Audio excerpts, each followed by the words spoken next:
여러분 한 주간 잘 지내셨습니까? 네. 우리는 지금 우리나라처럼 남북으로 갈려져 있는 이스라엘의 상황에 대해서 함께 살펴보고 있습니다. 먼저 오늘 본문에 나오는 이야기를 한마디로 정리를 하고 시작하는 것이 좀 도움이 되리라 생각이 드는데요. 오늘 본문에 나오는 이야기를 한마디로 그 분위기를 정리를 하면 오늘 본문에 등장하는 이스라엘은 마치 1년 중에 날씨가 가장 좋은 10월의 이스라엘과 같은 그런 분위기로 우리가 읽어낼 수가 있습니다. 실제로 오늘 본문에 나오는 이스라엘은 다윗과 솔로몬 이후에 가장 번영했던 그런 시기에 대해서 오늘 본문은 우리에게 이야기를 하고 있기 때문에 그렇습니다. 여러분, 그런데 오늘 본문의 내용을 좀 읽어 보시면 오늘 본문의 내용이 참 어렵습니다. 새로 처음 읽으시는 분들에게도 오늘 본문은 좀 어렵고요. 성경을 여러 번 읽으신 분들에게도 오늘 본문은 조금 어려운 부분이 많이 있습니다. 그러나 오늘 본문의 내용이 굉장히 우리에게 유익하고 그리고 우리에게 또 어떤 통찰력을 제공하기 때문에 우리는 오늘 본문을 이것이 형통인가 하는 제목으로 이 시대를 살아가는 우리에게 어떤 기도 제목을 주는지를 함께 생각을 해보겠습니다. 오늘 본문은 남유다의 9번째 왕 아마샤에 대한 이야기로 시작을 하는데요. 여러분 주보의 첫째 옆에다가 남유다의 아마샤 이렇게 한번 적어보겠습니다. 이름을 외우기가 조금 쉽지 않은 왕인데요. 남유다의 아마샤에 대한 이야기로 시작을 합니다. 자, 그럼 아마샤는 어떤 왕이었을까요? 자, 3절과 4절을 다시 한번 읽어볼게요. 3절과 4절 시작. 아마샤가 여호와 보시기에 정직히 행하였으나 그의 조상 다윗과는 같지 아니하였으며 그의 아버지 요아스가 행한 대로 다 행하였어도 오직 산당들을 제거하지 아니하였으므로 백성이 여전히 산당에서 제사를 드리며 분향하였더라. 아마샤는 상대적으로 정직한 왕이었는데 다윗만큼 신실하지는 못했지만 아버지 요아스처럼 성전 예배를 중심으로 예배를 드렸던 그런 신실한 왕이었습니다. 그러나 이전 왕들과 마찬가지로 산당은 제거하지 않았다고 성경은 이야기를 하죠. 그런데 그 다음 이야기를 쭉 읽어보면 이 아마샤는 모세의 율법을 잘 지켰던 왕이라고 기록이 되어 있습니다. 모세 율법을 우리가 읽어보면 아버지가 아들의 죄로 말미암아 죽임을 당해서도 안 되고 자녀가 아버지의 죄로 말미암아 죽임을 당해서도 안 된다는 말이 있는데요. 이 아마샤는 부왕을 살해하는 자기 권력을 잡은 다음에 부왕을 살해하는 살해한 자들을 죽이는 과정에서 모세 율법대로 그들의 자녀들은 죽이지 않았다고 이야기를 하고 있습니다. 이것은 아마샤가 통치하는 기간 동안에 어느 정도 공의와 그리고 정의가 시행이 되었다 하는 것을 우리가 미루어서 짐작을 해볼 수가 있는 것이죠. 그런데 아마샤의 업적 중에서 가장 탁월한 업적은 아마샤가 에돔에 대한 종주권을 회복한 것입니다. 여러분 7절을 같이 한번 읽어볼게요. 7절을 읽어보겠습니다. 시작. 아마샤가 소금 골짜기에서 에돔 사람 10,000명을 죽이고 또 전쟁을 하여 셀라를 취하고 이름을 욕드엘이라 하였더니 오늘까지 그러하니라. 아마샤가 요람 시대에 빼앗겼던 에돔에 대한 종주권을 회복하였다 하는 것이 우리가 읽은 7절 말씀입니다. 그래서 아마샤는 에돔을 통과하는 국제 무역로들을 다 장악을 해서 경제적으로 남유다의 부흥을 이끌었던 왕이 바로 아마샤였습니다. 그런데 이 아마샤의 이와 같은 성공적인 통치가 오래가진 않았습니다. 그 다음 9절 8절을 한번 보겠습니다. 아마샤가 예후의 손자 여호아스의 아들 이스라엘의 누굽니까? 요아스죠. 여러분 요아스 기억하십니까? 땅을 3번 쳤던 왕이 있잖아요. 그렇죠? 그 요아스입니다. 이스라엘 왕 요아스에게 사자를 보내 이르되 오라 우리가 서로 대면하자 한지라 이렇게 말을 합니다. 이 구절의 배경이 역대기에 기록이 되어 있는데요. 아마샤는 에돔과의 전쟁을 위해서 이스라엘 군인들을 용병으로 샀습니다. 그런데 하나님의 사람이 이스라엘의 그 용병들과 함께 에돔으로 가지 말라는 말을 듣고 아마샤가 이 이스라엘의 용병들을 본국으로 돌려보내게 됩니다. 그런데 전리품을 얻을 기회가 사라진 이스라엘 용병들은 본국으로 돌아가는 길에 그냥 돌아가지 않고요. 유다에 있는 성읍들을 약탈을 하고 그리고 성읍에 있는 사람들을 죽이는 아주 큰 만행을 저질렀습니다. 그래서 아마샤는 이 일로 인해서 이스라엘 왕 요아스에게 만나자 이렇게 이야기를 하면서 배상 문제를 협상을 하려고 했던 것 같습니다. 그러나 이스라엘 왕 요아스는 아마샤의 메시지를 선전포고로 이해를 해서요. 아주 강력한 메시지를 그에게 보냈습니다. 비록 아마샤가 에돔을 꺾었지만 에돔보다 당시 훨씬 강국이었던 아람을 3번이나 물리친 자신을 대적할 수는 없다는 그런 강력한 메시지를 보냈던 것입니다. 그래서 이 두 나라가 서로 옥신각신하다가 결국에는 전쟁이 벌어지는데요. 이스라엘 왕 요아스가 유다의 베스메스라는 그 성읍을 점령을 하고 거기서 유다의 군인들을 다 죽이고 이 아마샤 왕을 사로잡았습니다. 그리고 예루살렘으로 진격을 하는데요. 이 예루살렘 성벽 서북 쪽을 200m를 헐어버리고 예루살렘 성 안으로 들어갑니다. 그런 다음에 성전과 왕궁에 있는 보물들을 탈취를 하고 유다의 그 왕족들과 귀족들을 볼모로 사로잡아 갑니다. 여러분, 그런데 이것은 유다의 왕족과 귀족들이 처음으로 다른 나라의 볼모로 잡혀가는 아주 그런 굴욕적인 사건이었습니다. 그리고 유다의 왕족들과 귀족들이 처음으로 이스라엘의 볼모로 잡혀가면서 이 정치가 어떻게 흘러가기를 시작하냐면 북왕국이 남왕국을 실제적으로 통치하는 그런 시대가 펼쳐지기를 시작합니다. 말을 듣지 않으면 볼모를 다 죽인다고 그렇게 협박을 하면서 북왕국이 남왕국을 실제적으로 통치하는 그런 시대가 열리기 시작했던 것입니다. 그래서 아마샤는 견실한 통치로 시작을 하지만 굴욕적인 통치로 마감을 한 유다 왕이 바로 아마샤입니다. 여러분, 그런데 우리가 지금까지 살펴본 오늘 본문을 아마샤의 이야기로 읽지 말고 요아스의 이야기로 읽는 것이 굉장히 중요합니다. 여러분, 주일날 오시기 전에 성경 본문을 한번 읽어보고 오시죠. 읽어보고 오시죠, 그렇죠? 저만 그렇게 믿습니까? 네, 그렇게 저는 믿는데요. 그렇게 읽어오시면 오늘 본문이 아마샤의 이야기구나 하는 생각을 하실 텐데 중요한 것은 오늘 본문을 아마샤의 이야기로 읽지 말고 요아스의 이야기로 읽는 것이 굉장히 오늘 본문을 이해하는데 중요하다는 것입니다. 우리가 지난 5개월 동안 열왕기하를 계속해서 살펴보고 있는데요. 왕들에 대한 이야기가 나오면 어떤 왕이 통치를 시작했다는 왕의 즉위에 대한 이야기로 시작을 해서 왕들의 이야기 마감은 어떤 왕이 통치를 여기까지 했다는 왕의 죽음에 대한 이야기로 마무리가 됩니다. 여러분, 그러면 이스라엘 왕 그 요아스는 언제 통치를 시작할까요? 자, 13장으로 한번 가볼게요. 13장 10절로 한번 가보겠습니다. 13장 10절이요. 자, 10절을 보니까 유다의 왕 요아스. 자, 지금 여기서 요아스는 어느 나라 왕이에요? 유다의 왕, 동명이인입니다. 그렇죠? 유다의 왕 요아스의 제 37년에 여호아스의 아들 요아스. 이 요아스는 어느 나라 왕입니까? 이스라엘 왕, 북왕국의 왕입니다. 동명이인이죠. 자, 요아스가 사마리아에서 이스라엘 왕이 되어 16년간을 다스렸다. 이렇게 얘기하고요. 11절. 여호와 보시기에 악을 행하여 이스라엘에게 범죄한 느밧의 아들 여로보암의 모든 죄에서 떠나지 아니하고 그 가운데 행하여 우상 숭배자였다. 이렇게 얘기를 합니다. 자, 이것은 요아스가 언제부터 통치를 시작했다는 즉위에 대한 이야기를 지금 하고 있는 것입니다. 자, 그러면 요아스의 죽음에 대한 이야기, 그 통치가 끝이 났다. 죽음에 대한 이야기가 어디 나옵니까? 자, 13장 계속 읽어보니까 12절, 13절에 나오는데요. 근데 이 굉장히 이상하게도 이 죽음에 대한 이야기가 또 한 번 오늘 본문에 나옵니다. 여러분 14장으로 한번 가보세요. 14장 15절 보세요. 자, 14장 15절 한번 보세요.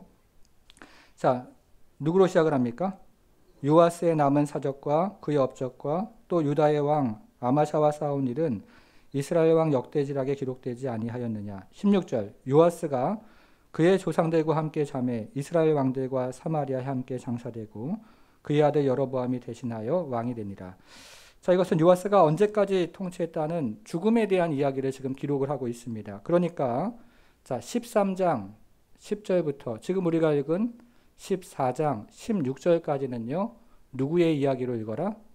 요아스의 이야기로 읽어라. 그런 것입니다. 그리고 이 요아스의 이야기와 관련된 아마샤의 이야기가 중간에 살짝 끼어 들어간 이야기로 그렇게 읽어라. 그렇게 이야기를 하고 있는 것입니다. 그러니까 13장 10절부터요. 14장 여기까지는 우리가 요아스의 이야기로 읽는 것입니다. 자, 그러면 지난 본문과 오늘 본문은 요아스에 대해서 무엇을 이야기하고 있을까요? 그것을 이해하는 것이 굉장히 중요한데요. 지난 본문과 오늘 본문은 요아스의 형통에 대해서 이야기하고 있다 하는 것을 기억하는 것이 오늘 본문을 이해하는데 굉장히 중요합니다. 여러분 한번 기억을 해보겠습니다. 자, 13장 기억하시죠?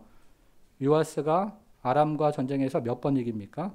3번을 이기고 성읍을 되찾았습니다. 이것을 우리나라 역사로 이야기하면 고구려가 그 큰 당나라를 쳐서 무찌른 그런 이야기에 해당을 하는 것이죠.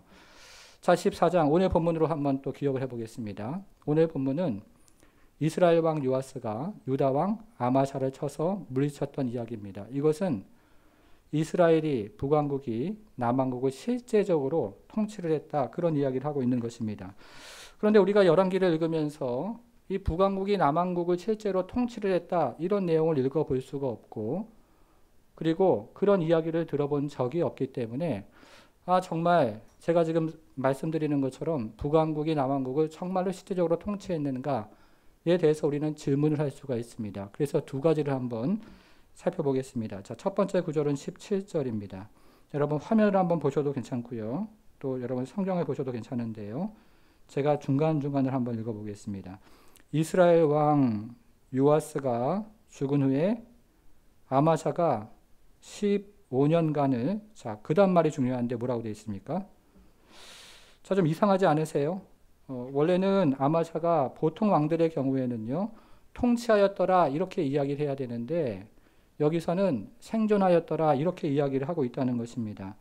이것은 이스라엘 왕 요아스가 예루살렘을 정복한 이후에 섭정 정치를 요구를 해서 이제 유다에서 보낸 사람 혹은 본인이 세운 사람이 이스라엘을 실제적으로 통치를 하기 시작했다 이런 뜻을 가지고 있습니다. 그래서 아마샤는 통치하지 못하고 단지 생존하였다 그렇게 지금 이야기를 하고 있다는 것입니다. 여러분 이해하셨죠? 자, 둘째는 21절과 22절입니다. 거기서 22절을 한번 보겠습니다. 아마샤가 그의 조상들과 함께 잔 후에 아사랴는 아마샤의 아들이에요. 아들. 우시아죠. 아사랴가 엘랏을 건축하여 유다에 복귀시켰더라 이렇게 얘기하는데 이 엘랏은 어디냐면 에돔의 항구 도시입니다. 그러니까 에돔을 유다에 복귀시켰다 이렇게 이야기하는 것입니다. 여러분 그런데 이것이 좀 이상하지 않으세요? 7절과 이게 좀 배치가 됩니다. 그래서 제가 이것을 다시 한번 찾아봤더니 22절 우리말 성경은 아마샤가라고 시작을 하지만 원문에서는 왕이 이렇게 되어 있습니다. 왕이라고 되어 있습니다. 자, 왕이라고 되어 있는데요. 그것을 우리말 성경이 아마샤라고 번역을 한 것입니다. 그런데 이렇게 번역을 하면 전체 문맥이 통하지가 않는데요. 7절에서는 아마샤가 에돔을 유다에 복귀시켰다 이렇게 이야기를 하고 있는데 다시 한번 그의 아들이 에돔을 유다에 복귀시켰다 이렇게 말을 하기 때문에 전체 문맥이 통하지 않는다는 것입니다. 그래서 22절을 시작하는 왕은 아마샤라고 번역할 것이 아니라 이스라엘 왕 요아스라고 번역하는 것이 더 맞습니다. 우리가 앞에서 살펴본 것처럼 이스라엘 왕 요아스가 유다를 통치하면서 유다의 속국이었던 에돔도 함께 통치했던 겁니다. 그런데 요아스가 죽는 틈을 타서 아마샤의 아들 유다 왕 아사랴가 다시 에돔을 유다로 회복을 시켰던 그런 이야기를 여기서 하고 있는 것입니다. 여러분 이해하셨습니까? 이해하시면 좋겠는데 이해하셨어요? 혹시 못하셨으면 다시 한번 나중에 들어보시고요. 그래서 22절에 아마샤 옆에다가 요아스라고 한번 적어보세요. 원문에는 왕이라고 되어 있고 우리말 성경은 아마샤라고 번역했지만 그렇게 번역을 하면 뜻이 통하지 않기 때문에 요아스라고 번역하는 것이 더 옳은 번역이다. 이렇게 지금 제가 말씀을 드리는 것입니다. 자, 여기까지 정리를 한번 해보겠습니다. 그래서 13장, 14장을 정리하면 13장은 이스라엘 왕 요아스가 아람을 3번 물리쳤다. 이런 이야기이고요. 14장은 이스라엘 왕 요아스가 실제적으로 유다를 통치했다. 이런 이야기로 되어 있습니다. 한마디로 이야기하면 13장과 14장은 이스라엘 왕 요아스가 형통했다. 그런 얘기를 하고 있는 것입니다. 여러분 그런데 요아스가 어떤 왕이었어요? 어떤 왕이었습니까? 금송아지를 섬기는 우상을 섬기는 우상숭배자였습니다. 그런데 우상숭배자가 지금 형통하고 있다. 그 얘기를 오늘 본문은 이야기를 하고 있는 거예요. 그래서 오늘 본문을 제대로 읽으면 마음이 굉장히 불편해져요. 어떻게 우상 숭배자가 통치할 수 있을까? 형통할 수 있을까? 이런 생각을 하면서 마음이 굉장히 불편해진다는 것입니다. 그런데 그 다음 이야기를 읽어보니까 이 이스라엘의 형통의 이야기가 여기서 끝나지가 않습니다. 자, 이제 두 번째 왕을 한번 보겠습니다. 두 번째 왕은 북왕국의 여로보암 2세인데요. 둘째 옆에다가 북왕국의 여로보암 2세라고 적어보겠습니다. 자, 북왕국의 여로보암 2세는 어떤 사람이었습니까? 23절, 24절을 큰 목소리로 같이 읽어볼게요. 시작. 유다 왕 요아스의 아들 아마샤 제15년에 이스라엘의 왕 요아스의 아들 여로보암이 사마리아에서 왕이 되어 41년간 다스렸으며. 네, 거기까지. 24절. 여기 중고등부 학생들도 있는데 밥을 안 먹어서 지금 배가 고파가지고 지금 큰 소리가 안 나오는데 24절 같이 큰 소리로 한번 읽어보겠습니다. 시작. 여호와 보시기에 악을 행하여 이스라엘에게 범죄하게 한 느밧의 아들 여로보암의 모든 죄에서 떠나지 아니하였더라. 자, 우리는 여기에 등장하는 여로보암을 북왕국의 초대 왕인 여로보암과 구분을 해서 여로보암 2세라고 부르는데요. 이 여로보암 2세는 다른 북왕국의 왕들에 비해서 월등하게 오랜 동안 41년 동안 통치를 했습니다. 그런데 우리가 읽은 것처럼 이 여로보암 2세는 우상을 숭배하는 우상 숭배자였기 때문에 여로보암 2세가 통치하는 기간은 굉장히 길었지만 악한 시대였다고 성경은 이야기합니다. 여러분, 그런데요, 매우 아이러니하게도 이 여로보암 2세가 통치하던 이 시대가 북왕국에서 가장 부흥을 경험했던 시대입니다. 자, 이어지는 25절을 한번 볼게요. 25절.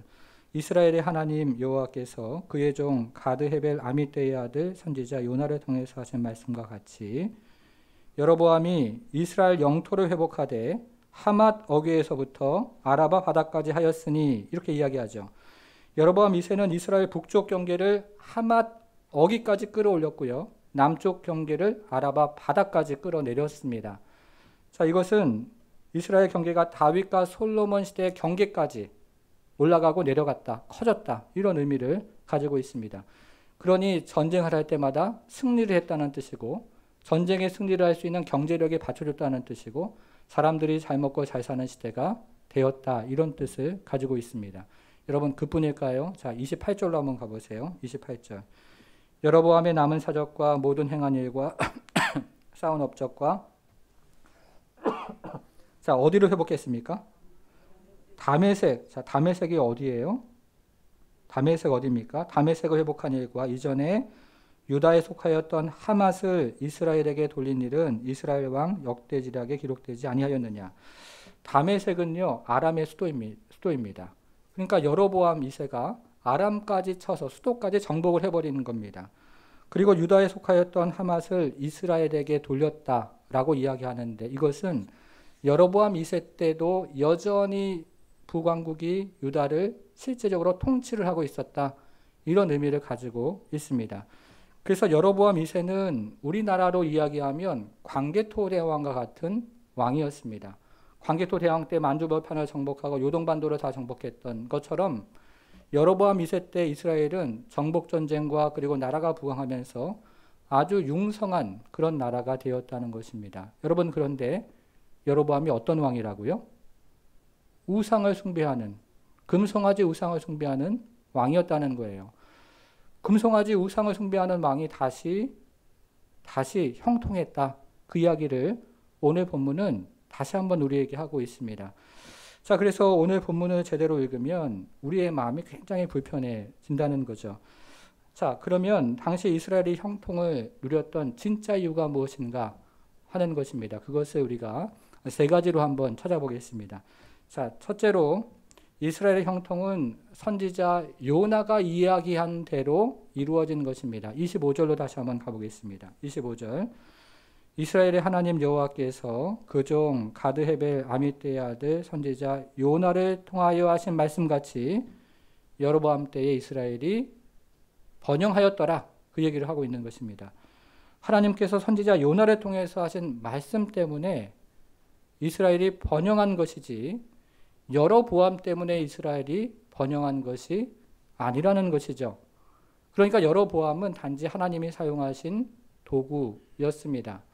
마치 이스라엘이 출애굽을 할 때 하나님께서 바로를 그의 영광을 드러내는 도구로 사용하셨던 것처럼 이 시대에는 여로보암을 하나님의 경륜을 드러내는 도구로 사용하셨을 뿐이라는 그런 의미인 것이죠. 자, 두 번째 이유가 있습니다. 두 번째 이유는요. 이스라엘의 번영은 여호와 하나님께서 이스라엘을 긍휼히 여겨주셨기 때문에 그렇습니다. 자, 그 다음 구절 26절을 한번 보겠습니다. 26절. 이는 여호와께서 이스라엘의 고난이 심하여 매인자도 없고 노인자도 없고 이스라엘을 도울 자가 없음을 뭐라고 되어 있습니까? 보셨고. 자, 여러분 13장 4절로 한번 가보세요. 13장 4절. 13장 4절. 아람 왕이 이스라엘을 학대함으로 여호아스가 여호와께 간구하매 여호와께서 들으셨으니 이는 그들이 학대 받음을 어떻게 하셨습니까? 보셨다고요. 하나님은 보셔요. 이스라엘은 예후 때보다 아람으로부터 심한 학대를 받았습니다. 근데 13장 4절 읽은 거 보니까요.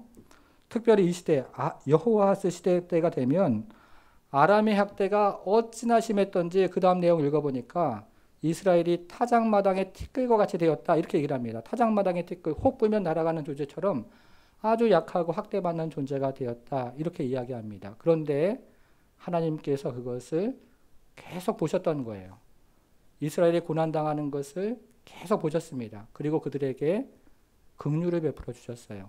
그래서 우리가 지금 살펴보는 요아스 시대가 되고 여로보암 시대가 되면 이스라엘이 번영을 했던 것입니다. 하나님의 긍휼 때문이었다는 것이죠. 자, 마지막 세 번째 이유가 있는데요. 이 세 번째 이유는요. 하나님의 언약 때문입니다. 자, 그 다음 구절 27절을 한번 보세요. 다시 14장으로 돌아와서 14장 27절을 보겠습니다. 14장 27절.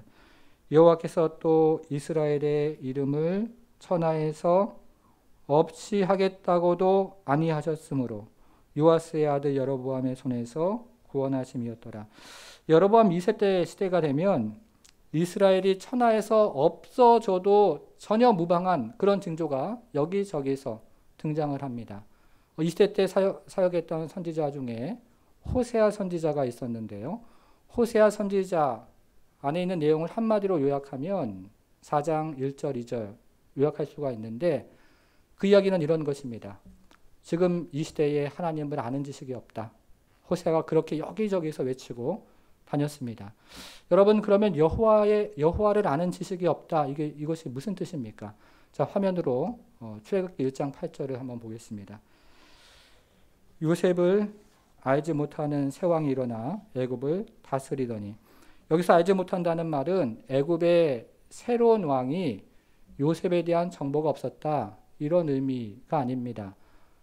애굽을 구원하고 총리까지 했던 사람을 어찌 알지 못했겠습니까? 그런 의미가 아니죠. 문맥상 그렇게 해석하지 않습니다. 여기서 알지 못했다는 말은 애굽의 새로운 왕이 요셉을 좋아하지 않았다 그런 의미입니다. 그런데 바로 여로보암 2세 시대가 딱 그와 같은 시대였던 겁니다. 나라가 전쟁을 할 때마다 승리를 하지만 하나님을 좋아하지 않는 시대였습니다. 나라가 참으로 잘 살고 부강했지만 하나님을 좋아하는 시대가 아니었던 거예요. 여로보암 왕이 우상 숭배를 하는데 형통을 하니까 백성들도 형통하려면 하나님을 제대로 믿어서는 안 되겠구나 이렇게 생각을 하고 우상을 쫓아갔던 시대가 바로 이 시대였다는 것입니다. 성도 여러분, 그런데요, 나라가 전쟁할 때마다 승리하지만 하나님을 가까이 하지 않는 것을 형통이라고 말할 수 있습니까? 나라가 너무 잘 사는데요, 하나님을 멀리하는 그 시대를 형통한 시대라고 그렇게 이야기할 수 있을까요? 그리고 세상적으로는 승승장구하지만 하나님을 가까이 하지 않는 그 사람들을 형통한 사람들이라고 말할 수 있습니까? 이것이 형통일까요? 여러분, 그래서 오늘 본문은 우리가 세상을 어떻게 바라보아야 하는지에 대한 통찰을 먼저 제공을 합니다. 예를 들어서 우리나라 현대사의 어떤 대통령이 나라를 부강하게 만들고 1인당 국민소득을 10만 불이 되는 그런 시대를 만들었다고 가정을 해보겠습니다. 그리고 대마도를 정복하고 저 만주 벌판과 요동까지 정복을 했던 어떤 왕이 있었다고 생각을 해보겠습니다. 그러면 국민들의 지지율이 어떻게 되겠습니까? 90%가 넘겠죠. 아마 100% 가까이 되었을 겁니다. 여러분, 그러면 이것은 하나님께서 그 대통령을 인정하셨다는 뜻일까요? 물론 그 대통령이 하나님 앞에 올바로 섰다면 하나님께서 그 나라를 잘되게 하실 수가 있습니다. 그러나 오늘 본문에서 이야기하는 것을 비추어서 우리가 해석을 한다면 그것은 하나님께서 그 대통령을 인정한다는 뜻이 아니라 그 백성들을 불쌍히 여기셨다는 의미로 해석을 할 수도 있는 것입니다. 여러분, 우리나라는 끊임없이 외세 침략을 받았습니다. 그래서 어떤 사람은 우리나라 5,000년 역사 동안 993회 침략을 받았다고 이야기하는 사람도 있고요. 또 어떤 사람은 1000번 이상의 침략을 받았다 이렇게 이야기하는 사람도 있습니다. 통일삼국시대에는 저 당나라로부터 10년 동안 침략을 받았고 고려시대에는 거진, 열한 뭐 이런 나라들로부터 끊임없이 침략을 받았고 또 조선시대가 되면 일본으로부터 일본과 관계된 임진왜란, 정유재란이 있었고요.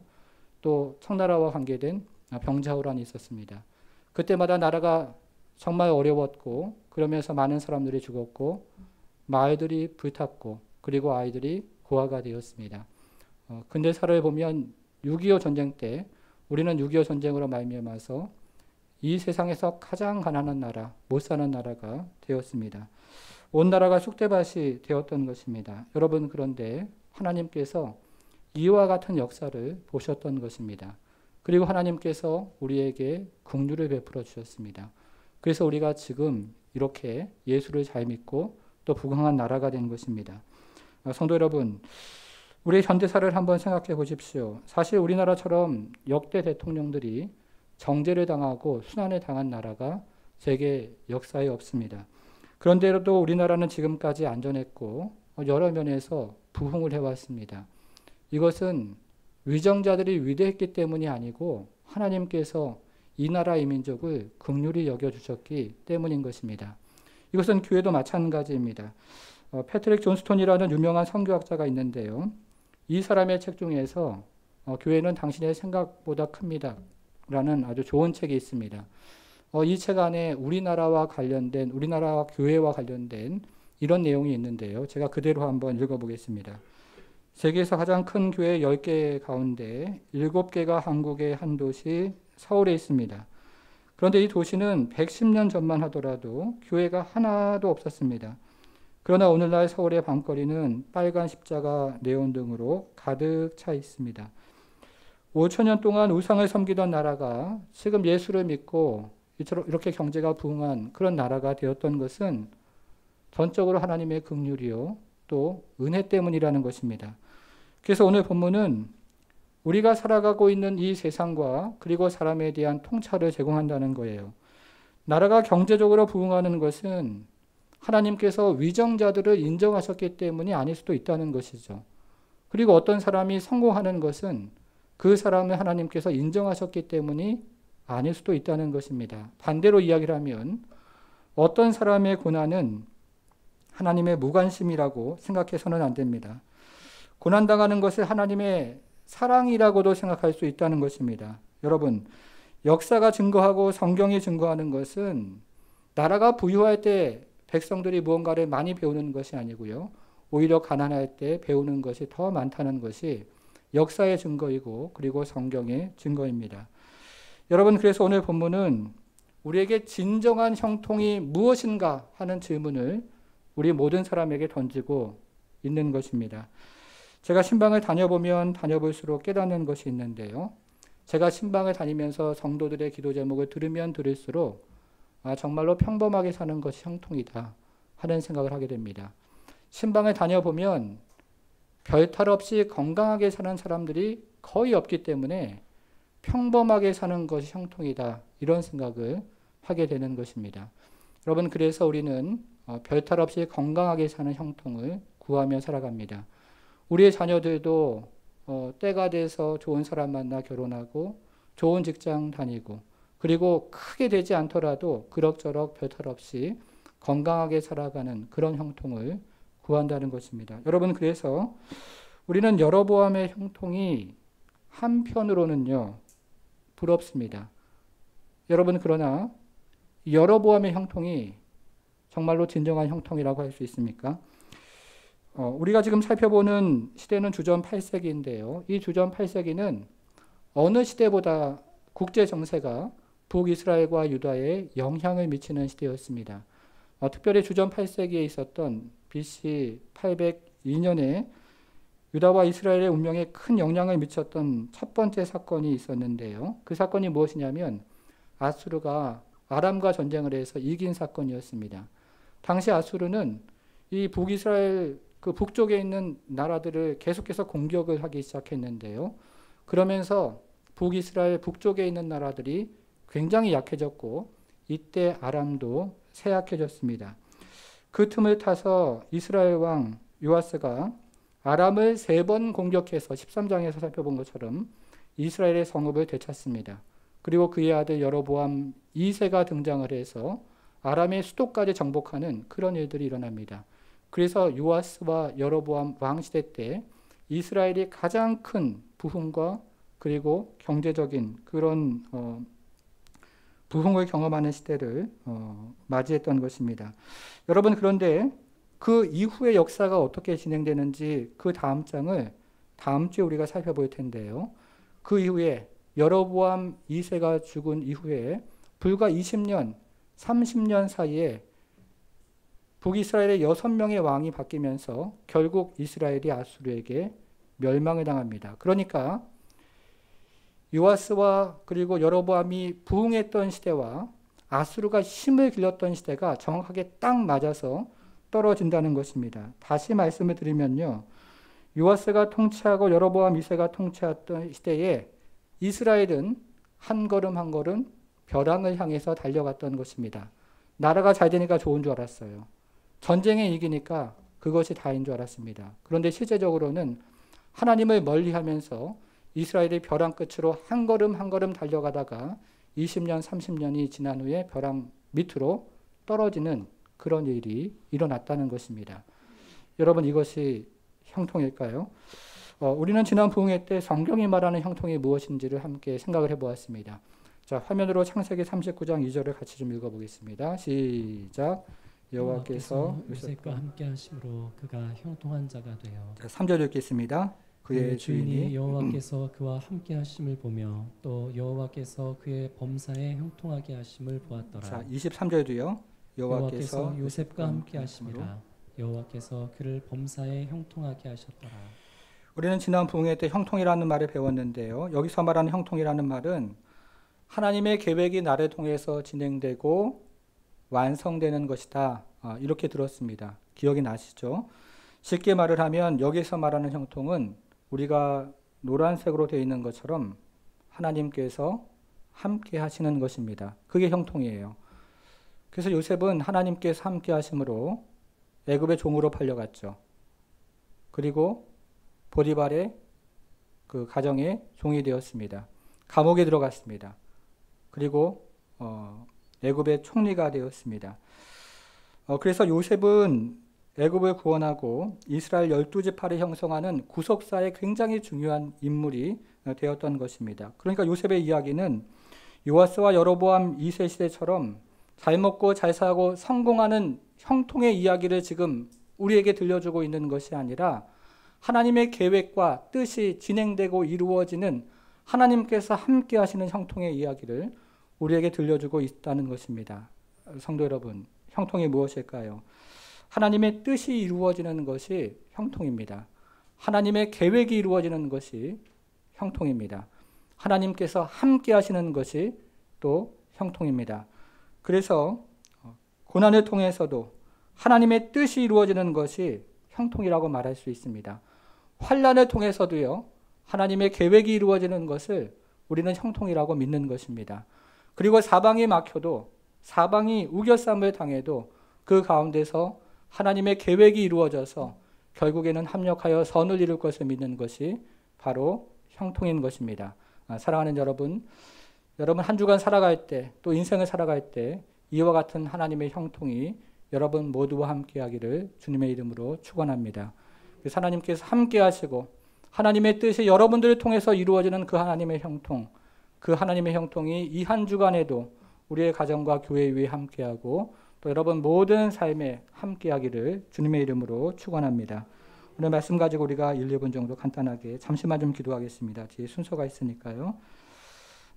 잠시만 좀 기도하겠습니다. 사랑하는 여러분, 나라 민족이 어느 때보다도 부강하고 또 잘 먹고 잘 살게 되었지만 하나님을 멀리하는 것은 형통이 아닙니다. 가정도 마찬가지고 교회도 마찬가지입니다. 진정한 형통은 나를 통해서 하나님의 계획이 이루어지고 우리의 가정과 이 나라 이 민족을 통해서 교회를 통해서 하나님의 계획과 그리고 하나님의 뜻이 완성되는 것입니다.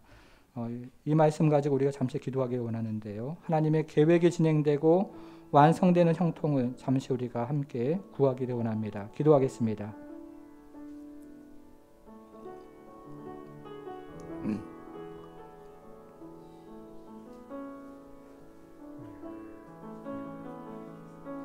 하나님 아버지, 나의 계획이 이루어지는 것 형통이라 말하지 말게 하시고 하나님의 계획이 이루어지는 것 형통으로 믿고 우리 주님 앞에 나아가 주께서 주시는 이 형통 그리고 주님께서 하나님 아버지 이루어 가시는 이 계획 그리고 하나님께서 이루어 가시는 이 은혜를 하나님 아버지 바라보며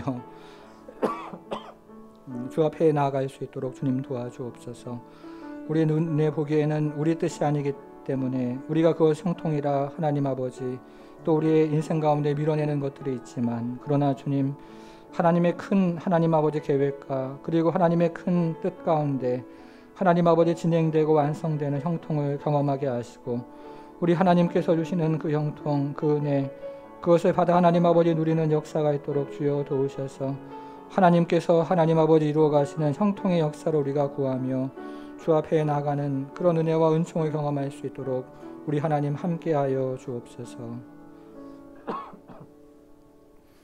하나님 아버지 인생을 살아가면서 나의 뜻이 이루어지는 것을 형통이라 말하지 말게 하시고 하나님 고난을 당하고 또 우겨싸움을 당하더라도 하나님의 뜻이 이루어지고 하나님의 계획이 완성되는 것을 형통으로 깨달아 우리 인생 가운데 진정한 하나님의 은혜 그리고 형통을 구하며 누리는 모든 성도들 될 수 있도록 우리 하나님 함께해 주옵소서.